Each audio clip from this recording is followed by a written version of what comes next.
सुंदरी कौवे और कालू कौवे का घोंसला था। वो सारा दिन घूमते फिरते, तरह तरह के फल खाते और थक हार कर अपने घोंसले में वापस आ जाते। फिर एक दिन सुबह काफी हो गई है, चलो आज अमरूद के बाग की तरफ चलते हैं। लेकिन सुंदरी कौवी शायद आज को ठीक नहीं थी। नहीं, आज मेरी तबीयत कुछ ठीक नहीं है। तुम अकेले ही चले जाओ और जो कुछ खाओ मेरे लिए भी घोंसले में ही ले आना। कहानी में आगे बढ़ने से पहले एक माँ जो खुद तो भूखी सो जाएगी लेकिन अपने बच्चों को कभी भूखा सोने नहीं देती। दोस्तों, तो आज उस माँ के लिए इस वीडियो को लाइक करके चैनल को सब्सक्राइब कर देना, क्योंकि माँ से बड़ा इस संसार में कोई योद्धा नहीं होता है। तो उनके लिए चैनल को सब्सक्राइब और लाइक तो आम ही बात है।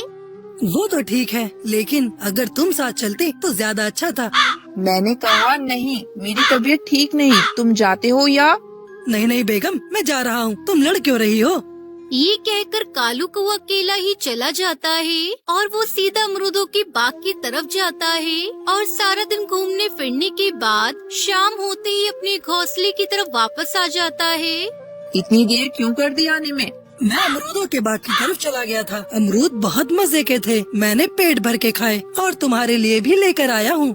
मैं बहुत बेचैनी से तुम्हारा इंतजार कर रही थी। एक खबर है तुम्हारे लिए। क्या खबर है? मैंने 2 अंडे दिए हैं। तो तुम इतने उदास क्यों हो? ये तो बहुत खुशी की बात है। हमारे घोंसले में छोटे छोटे बच्चे आएंगे, तुम इनकी मम्मा होगी और मैं इनका पापा। नहीं, मैं ऐसा नहीं कर सकती। सारा दिन घोंसले में बैठा रहना पड़ेगा। अब तुम अंडों पर बैठोगे। मैं अंडों पर? क्या हो गया है तुम्हें? मेरा काम तुम्हारे लिए खाना लाना है और तुम्हारा काम इन अंडों की हिफाजत करना है। तुम चुप करते हो या नहीं? ऐसा नहीं होगा। मैं नहीं रह सकती सारा दिन घोंसले में। हाँ, अगर तुम भी नहीं बैठ सकते अंडों पर तो मैंने सारा दिन सोच सोच कर एक उपाय निकाला है। क्या उपाय निकाला है? कहीं तुम इन अंडों को घोंसले से गिराना तो नहीं चाहती? नहीं, अब मैं इतनी भी कठोर दिल नहीं हूँ। बच्चे तो मुझे भी बहुत पसंद है, लेकिन सिर्फ मसला अंडों पर बैठने का है, वो मैं नहीं कर सकती। फिर क्या उपाय सोचा है? वो ये कि तुम सारे जंगल में उड़ते रहते हो, कहीं किसी पक्षी के घोंसले में अंडे ढूंढो। क्या कहना चाहती हो? साफ साफ बताओ मुझे। वो ये है कि हम किसी पक्षी के अंडे घोंसले से उठा फेंकेंगे और अपने अंडे वहाँ रख देंगे। जब अंडों से बच्चे निकल आएंगे तो हम अपने बच्चों को ले आएंगे। ऐसे बच्चे भी मिल जाएंगे और मुझे अंडों पर बैठना भी नहीं पड़ेगा। मुझे तुम्हारी ये बात जरा भी अच्छी नहीं लगी। इससे क्या फर्क पड़ता है? मुझे ज्यादा काव काव मत सुनाओ। जो कहा है वो करो, वरना अभी चली जाऊंगी अपने मम्मा पापा के घर, तुम्हें और तुम्हारे इन अंडों को छोड़कर। नहीं, ऐसा मत करना। तुम जैसा कहोगी मैं वैसा ही करने को तैयार हूँ। अगले दिन कालू कौवा जंगल में ऊंची उड़ान भरता है, ये देखने के लिए कि किस किस पक्षी के घोंसले में अंडे पड़े हैं। काफी उड़ान के बाद एक पेड़ के ऊपर उसे एक टुनटुनी चिड़िया का घोंसला नजर आता है, जिसमें 2 अंडे पड़े होते हैं और वो खुश हो जाता है और वो जल्दी से वापस अपने घोंसले की तरफ आ जाता है। क्या हुआ? कोई घोंसला मिला या नहीं? हाँ, पास में ही एक पेड़ के ऊपर घोंसला है जिसमें 2 अंडे पड़े हैं और है भी हमारे अंडों की तरह ही सफेद। टुनटुनी चिड़िया का घोंसला है वो। तुम जल्दी करो। टुनटुनी चिड़िया अभी अभी मैंने आम के पेड़ की तरफ जाती देखी है।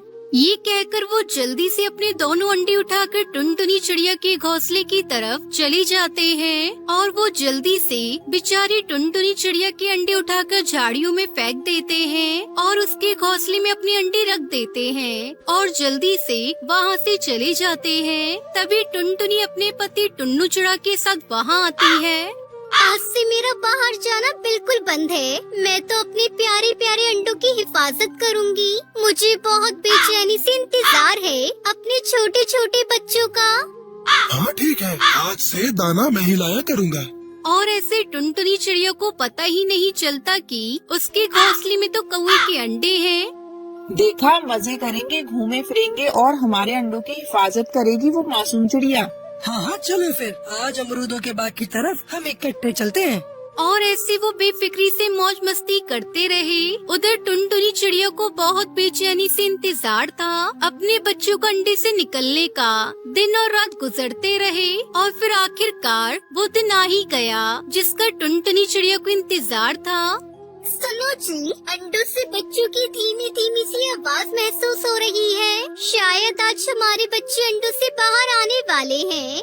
अभी वो ये बात कर ही रहे थे कि दोनों अंडों को तोड़कर बच्चे बाहर आ जाते हैं और चिड़िया अचानक से अपने बच्चों का काला कौवा जैसा रंग देखकर डर जाती है। नहीं नहीं, ये मेरे बच्चे इतने काले क्यों हैं? ये तो कालू कोई के बच्चे लग रहे हैं। नहीं, ये मेरे बच्चे नहीं हैं। ये मेरे साथ क्या हो गया? ये कैसे हुआ? मेरे बच्चे कहाँ चले गए? ये कहकर वो रोने लगती है। तुम हौसला करो। हकीकत यह है कि किसी कौवे ने हमारे अंडों की जगह अपने अंडे रख दिए हैं। भला कोई अपने अंडों के साथ ऐसा कैसे कर सकता है? हाँ, मैंने अपने पूर्वजों से सुना है कौवे ऐसा कर लेते हैं। देखो मासूम छोटे बच्चे कैसे रो रहे हैं। तुम इन्हें अपने ही बच्चे समझकर दाना खिलाओ। फिर टुनटुनी चिड़िया उन बच्चों को अपनी चोंच से दाना खिलाती है। ओए होए, मेरे छोटे छोटे बच्चे निकल आए हैं अंडों से। अभी इनकी मम्मा को जाकर बताता हूँ। और फिर कालू कौवा जल्दी से अपने घोंसले की तरफ चलता है। बच्चे निकल आए हैं, हमारे बच्चे निकल आए हैं अंडों से आज। मैंने देखा टुनटुनी चिड़िया उनको दाना खिला रही थी। चलो फिर चलते हैं। और वो टुनटुनी चिड़िया के घोंसले की तरफ चल देते हैं। कैसी हो चिड़िया रानी? बहुत प्यारी लग रही हो। ये क्या? ये कौवे के बच्चे तुम्हारे घोंसले में कैसे? टुनटुनी चिड़िया खामोश रहती है, लेकिन टुन्नू चिड़िया उनको देखकर सब समझ जाता है। तुम्हारी बेहतरी इसी में है। तुम यहाँ से चले जाओ। मुझे सब पता है। तुम दोनों ने हमारे अंडों की जगह अपने अंडे रखे होंगे, इसलिए आए हो अब अपने बच्चों को लेने। नहीं नहीं, ऐसी कोई बात नहीं है। मैंने तो ये कहा कि बच्चे बहुत काले हैं। हमारे काले रंग से कोई प्यार नहीं करता। और ये बच्चे भी कितने काले हैं। अगर तुम बुरा ना मानो तो हम इन्हें अपने साथ ले जाते हैं। तभी अचानक से टुनटुनी चिड़िया ने अपनी खामोशी तोड़ी। बिल्कुल नहीं, मैंने पूरे 21 दिन हिफाजत की है इन अंडों की। मुझे हर पल इंतजार था इन बच्चों का। लम्हा लम्हा मैंने इंतजार में गुजारा है इन बच्चों के। मुझे काले बच्चे अपने बच्चों की तरह ही प्यारे हैं। तुम चले जाओ यहाँ से, वरना मैं तमाम पक्षियों को बुलाकर तुम्हारी सारी शरारत बता दूंगी।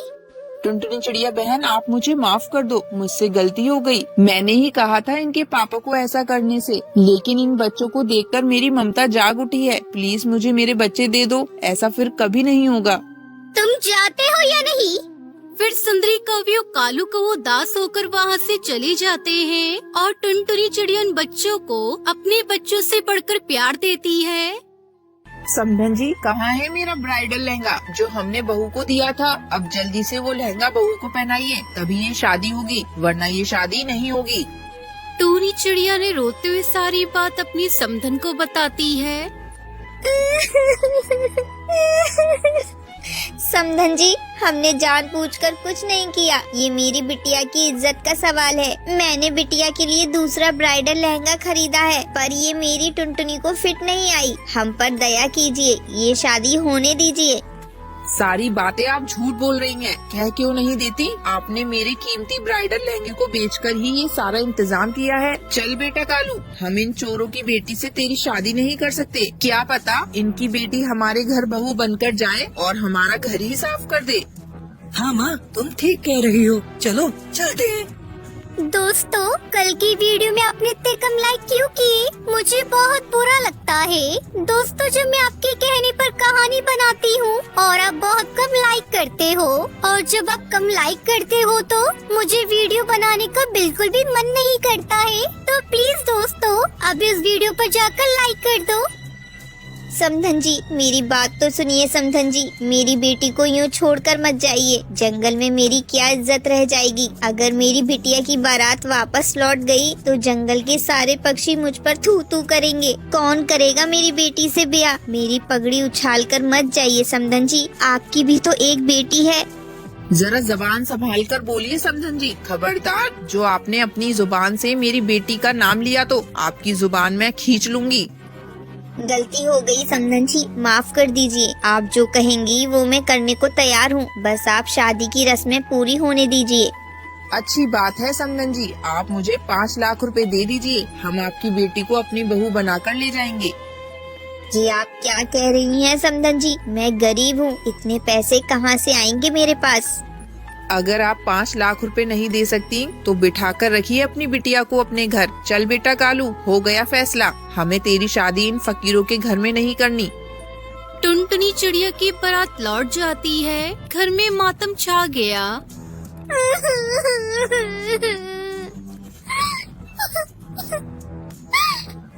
माँ, अब कौन बिया करेगा मुझसे? बिया तो मेरी किस्मत में ही नहीं, मेरी तो किस्मत ही फूटी है माँ। माँ, मुझे आपने मार क्यों नहीं दिया था? अब मुझ गरीब से कौन शादी करेगा माँ? चुप हो जा मेरी बेटी, चुप हो जा। भगवान ने हमारी टुनटुनी के लिए कालू से अच्छा दूल्हा लिखा होगा। सब्र रख बिटिया, सब ठीक हो जाएगा। टुनटुनी पूरी तरह से टूट चुकी थी। समय अपनी रफ्तार से बीतने लगा। एक दिन टुनटुनी नदी पर बैठी हुई थी, तभी एक कबूतर नदी पर पानी पीने आता है। अरे, आपको मैंने पहले कभी नहीं देखा। क्या आप इस जंगल में नए आए हो? हाँ, मैं इस जंगल में नया आया हूँ। मैं एक इंजीनियर हूँ और इस जंगल में सड़क बनाने का काम करने आया हूँ। मेरी यहाँ किसी से भी जान पहचान नहीं हुई। अच्छा हुआ जो आपसे मेरी जान पहचान हो गई। मेरा नाम बंटी है। और मेरा नाम टुनटुनी है। आपसे मिलकर अच्छा लगा। धीरे धीरे समय गुजरने लगा। टुनटुनी और बंटी में प्यार हो गया। फिर एक दिन बंटी और टुनटुनी को कालू को साथ में देख लेता है। अच्छा, तो टुनटुनी की प्यार की खिचड़ी यहाँ पक रही है। मैं इन दोनों को एक नहीं होने दूंगा, क्योंकि मेरा नाम है कालू, काले दिल वाला। इस तरह कालू को उन दोनों को जुदा करने का प्लान बनाने लगा और उसे मौका मिल गया। एक दिन बंटी कबूतर जंगल की सड़क का निर्माण चेक कर रहा था, तभी कालू मोटर गाड़ी से बंटी कबूतर का एक्सीडेंट करने वाला था। तभी टुनटुनी चिड़िया बंटी को बचा लेती है और गाड़ी के आगे खुद आ जाती है। कालू वहाँ से भाग जाता है। टुनटुनी, ये तुमने क्या किया? अपनी जान पर खेल गई। क्यों किया तुमने ऐसा? मैं उस कालू कौवे को नहीं छोड़ूंगा। टुनटुनी को किसी तरह डॉक्टर बुलबुल बचा लेती है और दूसरी तरफ कालू को वो जंगल पुलिस के हत्थे चढ़ जाता है। इस तरह कालू को उसके किए की सजा मिल जाती है और बंटी और टुनटुनी चिड़िया की शादी धूमधाम से हो जाती है।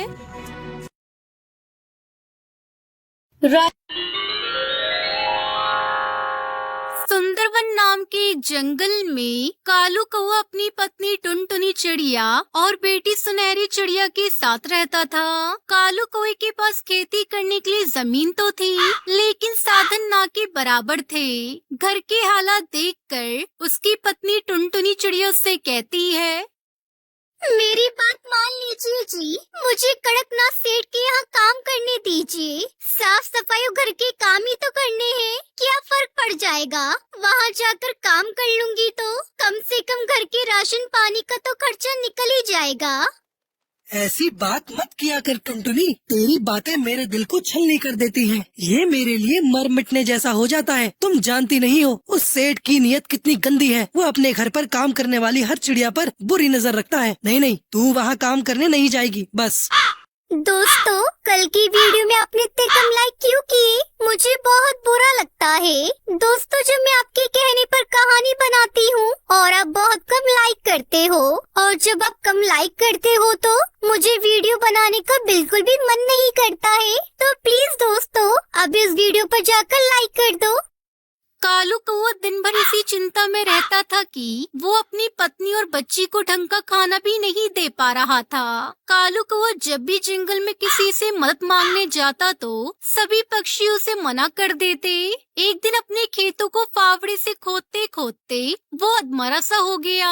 उधर जंगल का सेठ गीदड़ की तरह नजरें गड़ाए बैठा था कि कब कालू को वो मदद के लिए उसके पास आए और वो उसकी जमीन हथिया ले। वो जब भी कालू कौवे से मिलता था तो उसे एक ही बात कहता था, ओ कालू, तुझे कितनी बार कहा है अपनी जमीन मुझे दे दे, मैं तुझे उसके अच्छे दाम दे दूंगा। नहीं साहब, पैसे तो एक दिन खत्म हो जाएंगे, लेकिन जमीन ये मेरे पिताजी की निशानी है, भला इन्हें मैं कैसे बेच सकता हूँ। ये कहकर कालू कौवा चला जाता है। ऐसे ही कुछ दिन बीत जाते हैं। एक रोज टुनटुनी चिड़िया उससे कहती है, सुनिए जी, घर में आटा नहीं बचा है और कुछ भी खाने को नहीं है, अब हम क्या खाएंगे जी? टुनटुनी, तू सुनहरी के लिए कुछ देख ले, हम तो भूखे भी सो जाएंगे। लेकिन आपने भी तो सुबह से कुछ नहीं खाया जी। आपको भी तो भूख लगी होगी ना। भूख तो लगी है टुनटुनी, लेकिन मेरे पास पैसे नहीं है कि मैं बाजार जाकर आटा खरीद सकूं और खेत पूरी तरह बंजर है। इसमें घास का एक अंश भी नहीं उगता है। अपने पति की लाचारी देख टुनटुनी चिड़िया को उस पर दया आती है। फिर उसका ध्यान अपने पति की बात पर जाता है और वो आंगन में लगी घास को देखती है। फिर उसे तोड़कर लाती है और फिर उसकी गोल सी रोटी बनाकर तैयार कर लेती है। ये ले सुनहरी मेरी बच्ची, अपनी माँ को माफ करना। घास की रोटी बनाने के अलावा मेरे पास और कोई चारा नहीं था। तो क्या हुआ माँ? मास्टर जी कहते हैं अगर मुश्किल वक्त में कुछ भी खाने को मिले तो भगवान का प्रसाद समझकर खा लेना चाहिए। बिल्कुल सच कहा मेरी बच्ची। फिर जैसे ही सुनहरी चिड़िया कालू कौआ उसे अपने मुंह में डालते हैं तो उसे खाकर कहते हैं, वाह माँ, ये तो बड़ी ही स्वादिष्ट है। मैं तो पेट भर कर खाऊंगी। आज तो मजा ही आ गया।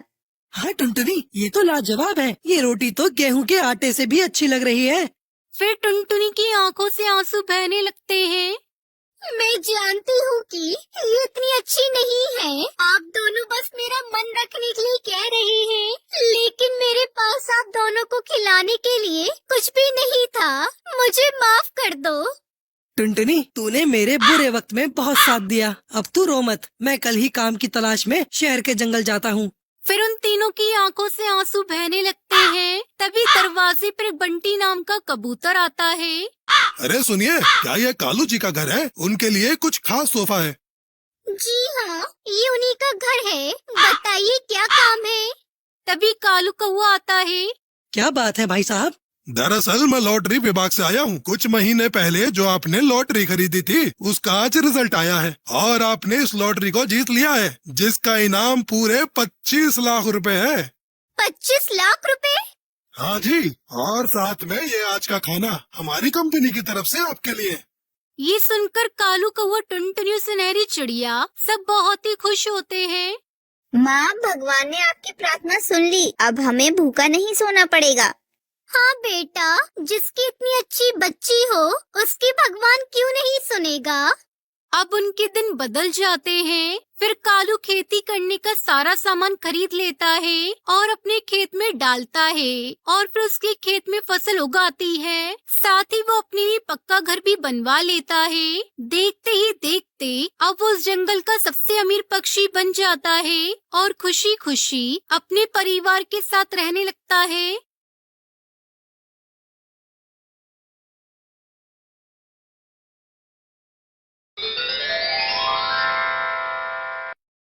सुंदरवन के जंगल में बंटी कबूतर अपनी पत्नी टुनटुनी चिड़िया के साथ रहता था। दोनों पति पत्नी दही बेचा करते थे। उनके घर में एक प्यारी सी गाय थी जिसका नाम गायू था। अजी सुनते हो, दुकान से आते समय गायों के लिए हरी हरी घास लेते आना। मेरी गाय को हरी हरी घास बहुत पसंद है। ठीक है भाग्यवान, लेता आऊंगा। बंटी कबूतर शाम को दही बेचने चला जाता है। तब तक आप लोग कमेंट पे बताएं 30 डिवाइडेड बाय 6 कितने होते हैं। दही ले लो, दही स्वादिष्ट और मीठी दही। एक बार खाओगे तो बार बार खाओगे। ले लो मीठी स्वादिष्ट दही, खा लो मीठी और स्वादिष्ट दही। अरे ओ दही वाले भैया, मुझे 1 किलो दही देना। अभी देता हूँ बहन जी। बंटी भैया, तुम्हारी दही खाए बिना भोजन तो हजम होता ही नहीं। ये मीठी तो है ना? हाँ बहन, अगर मेरी दही मीठी ना हो तो पैसे नहीं लूंगा। इस तरह 2-3 घंटों में ही बंटी की सारी दही बिक जाती थी। ये सब उसका पड़ोसी कालू कौआ देखा करता था। वो उससे बहुत जलता था। अरे सुंदरी, दही का व्यापार तो हम लोग भी करते हैं, पर ये बंटी के दही में ऐसा क्या खास होता है जो सारे ग्राहक इसी से दही खरीदना पसंद करते हैं? अजी, तुम दूसरों की तरक्की देख देख कर क्यों अपना खून जलाते रहते हो? रंग तो तुम्हारा पहले से ही काला है और जलने की वजह से और काला पड़ गया है। अपने काम पर ध्यान दो। जिसकी किस्मत में जितना होता है वही मिलता है। चल भाग यहाँ से, बड़ी आई मुझे भाषण देने वाली। जाकर अपना काम कर और मुझे अपना काम करने दे। सुंदरी कौवी वहाँ से चली जाती है। उसके जाने के बाद कालू को वो सोचने लगता है कैसे इसके व्यापार को बंद कराया जाए। अगले दिन जब टुनटुनी अपने गाय का दूध निकालने जाती है तो गाय बेसुध पड़ी थी। गायू, अरे ओ गायू, क्या हुआ तुझे? तो इस तरह बेसुध क्यों पड़ी है? सुनहरी के बापू, जल्दी आओ, देखो ना अपनी गायू को क्या हो गया है, ये कुछ बोल ही नहीं रही है। तभी दौड़ा दौड़ा बंटी कबूतर वहाँ आता है और गायू को देखकर टुनटुनी से कहता है, टुनटुनी, अब हमारी गाय कभी नहीं बोलेगी, इसे किसी पापी ने जहर दे दिया है।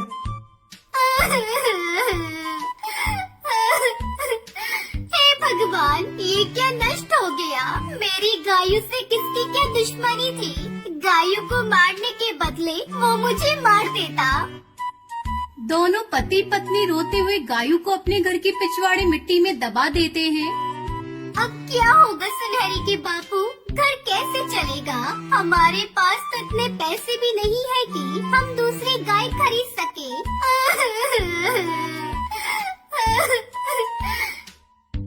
उठो टुनटुनी, उठो, चलो घर चलो। अब सब ऊपर वाले के हाथ में ही है, वही हम लोगों को रास्ता दिखाएगा। पूरा दिन दोनों पति पत्नी रोते रहते हैं। अगले दिन सुबह टुनटुनी गायू के पास जाती है तो उसके आश्चर्य का ठिकाना नहीं रहता।